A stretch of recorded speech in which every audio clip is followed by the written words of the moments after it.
Ladies and gentlemen, introducing the fourth fight of the night, brought to you in part by the official magazine for martial combat, Men's Health.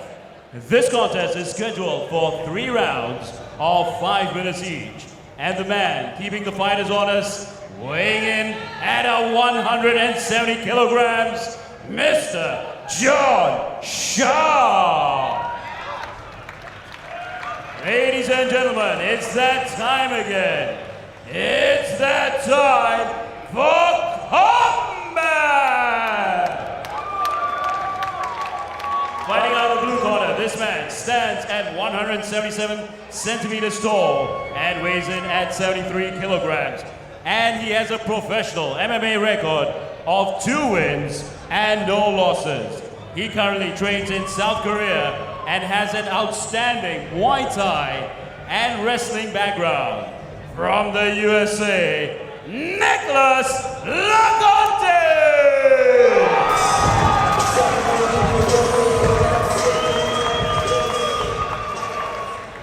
Fighting out of the red corner, this man is a martial combat superstar and a returning super fight champion for martial combat. Standing at 175 centimeters tall and weighing in at 73 kilograms, he has a professional MMA record of 3 wins and 2 losses. Representing Denmark and from the famed Legacy Gym in the Philippines, it's the Iron Fist, Ole Laursen!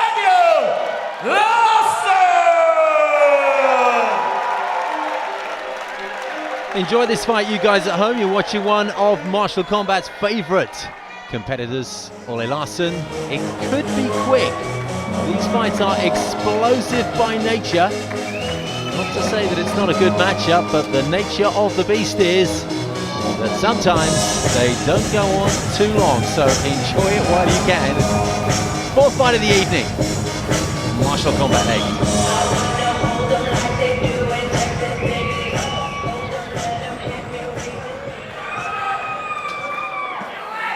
John Shaw, your referee, brings the fighters to the center of the cage and gives them their instructions. Total focus on the face of Ole Laursen. Strong looking character, he's got powerful legs, strong calves there. Both of these guys looking in great shape. Quick touch of gloves in the center of the ring. Good left hand. Ole showing a great sprawl here. He's got that right arm underhook. He's keeping his feet off of the fence. Look for him to rotate around to the, gets back on top. Ole's got his hips in, posture up. Nicolas with 1 Kimura submission already in his 2-0 record. Is well versed in submissions.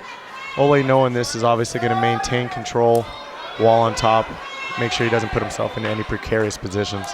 Well, Ray and I are at ringside and they're right above us here, no more than 3 meters away. And you at home are getting a great view of it as well. And the camera person right up there on the ring apron. Nicolas doing a good job with his left arm, maintaining an overhook. And he has his right foot underneath the thigh of Ole. What he's looking to do is he's looking to use that right foot as a leverage. Since he's taken away that left arm as a base, if Ole's not careful with his position, Nicolas will be able to use that right foot and that left hook to sweep him over. And Ole careful to use his left hand to pin down Nicolas's right, because whenever it's free, he's banging those punches into Ole Laursen's head on his left side there. Working the underhook, Nicolas is showing a good knowledge of the half guard. That's one of those positions, though, in mixed martial arts where a lot of times you take some damage. Back into the full guard again. By full guard, he's got both of his legs secured tightly around Ole Laursen. He's using those legs as a leverage to hopefully keep his posture down. Good shot from Ole, using that left hand, and again connects to the right-hand side of Leconte's face. Quite clear that no cuts have been opened up just yet. Ole doing a good job of staying busy. He needs to be careful of this Kimura attempt here by Nicolas. Obviously, obviously with Nicolas having one win already by way of Kimura, he's going to be looking to extend this arm, using that to sweep into the mount. Good sweep there.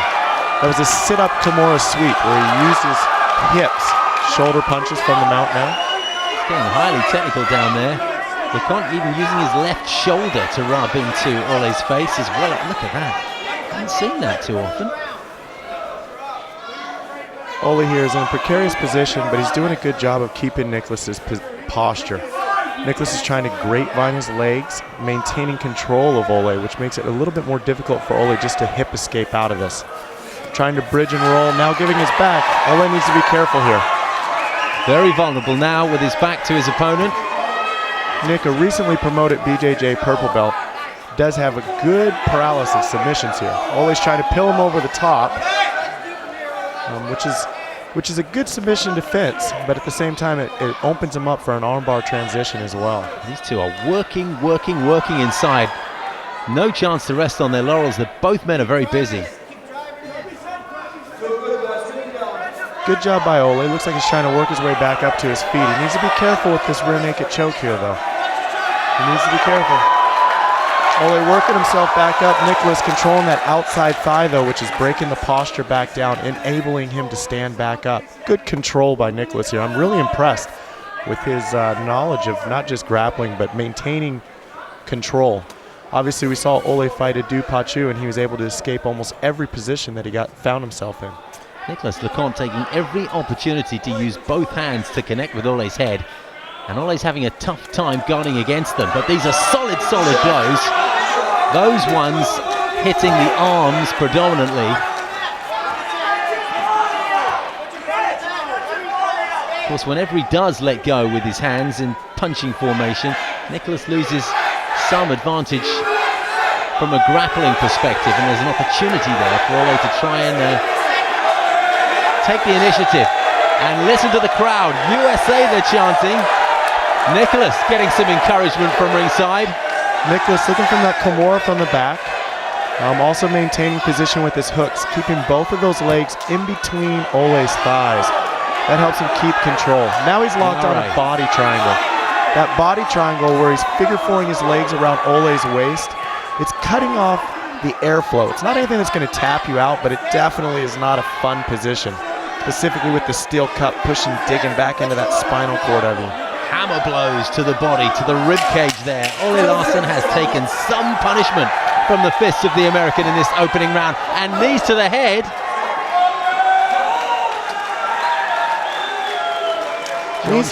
Go ahead, Ray. Knees to the head of a downed opponent are illegal. So that's what the stop was from. It's a shame that Nicolas was a little bit too adventurous with his strikes here. With 10 seconds left being in the round, it'd be interesting to see how John Sharp handles this. Deducting a point. So if that was a 10-9 round, which is how I scored it in my book, with that knee to the head, that illegal strike, that would now basically negate all that work that Nicolas put forth in this round and make this first round a 9-9 round. Yep, essentially a draw. That's how I would see it as well. Shame, really, but it was a clear knee to the head while Ole was down, and Ray's explained it perfectly. Not legal. John Shaw as sharp as attack. He won't be letting that one go. And right on the hooter, Nicolas Leconte landed a left hand square in the jaw of the Filipino. And Ole Laursen, quite understandably, took some offense to that. He gave him a little look as if to say that was sneaky. And I just wonder if that will propel him to do something about it in the next round.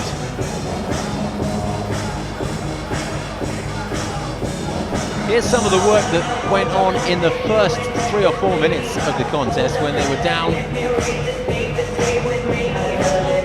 Ole on top, but it's fair to say that while these two were on the canvas, Nicolas Leconte was taking every opportunity to rain those punches down, and Ole Laursen took some punishment in that round.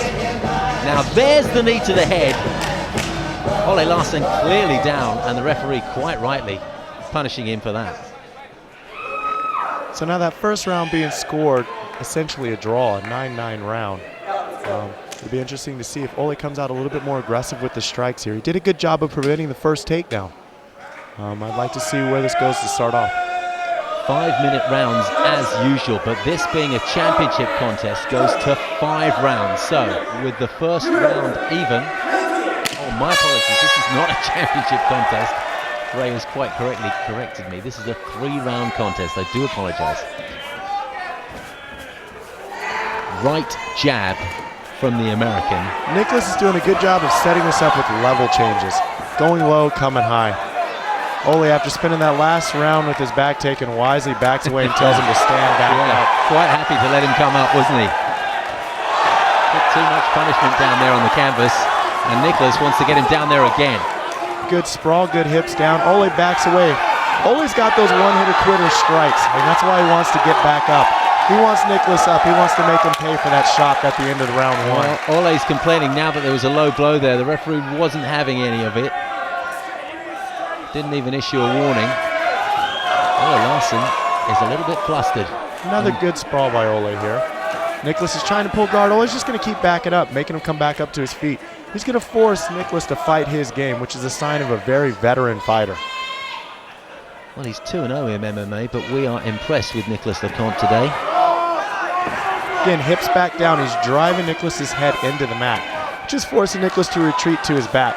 If I'm a judge, these are scoring in the category of ring control, always dictating where the fight takes place.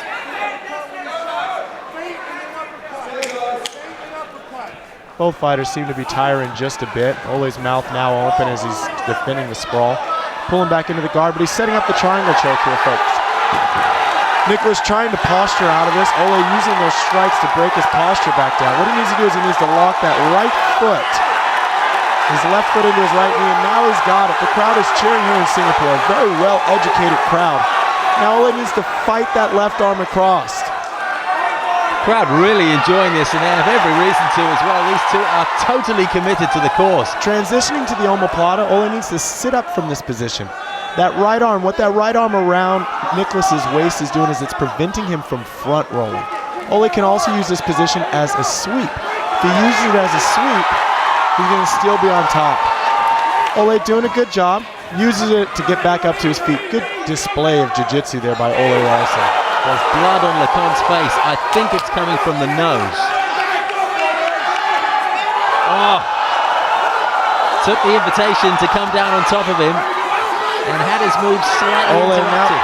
Now at knee to belly, really letting these punches rain down. This is a very strong fighter here in Ole Laursen.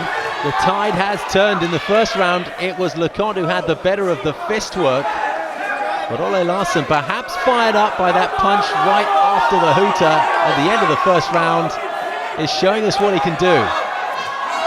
Ole back to sprawling his hips down, doing a good job as the crowd starts to chant, Ole, Ole, Ole, showing just how popular this Filipino fighter is.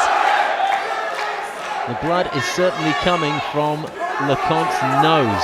Leconte sweeps, gets back on top. Now he has one hook, and now the second hook is established. We saw Ole able to defend this back control in the first round, but now after exerting so much energy in round number 2, we'll have to see how well his cardio is able to maintain. And right back on top by Ole. A wonderful escape. Down come the punches, and this crowd getting behind the Filipino. And, well, that looked like a knee to a man who was on the deck. John Shaw didn't seem interested. As long as it goes to the body, though.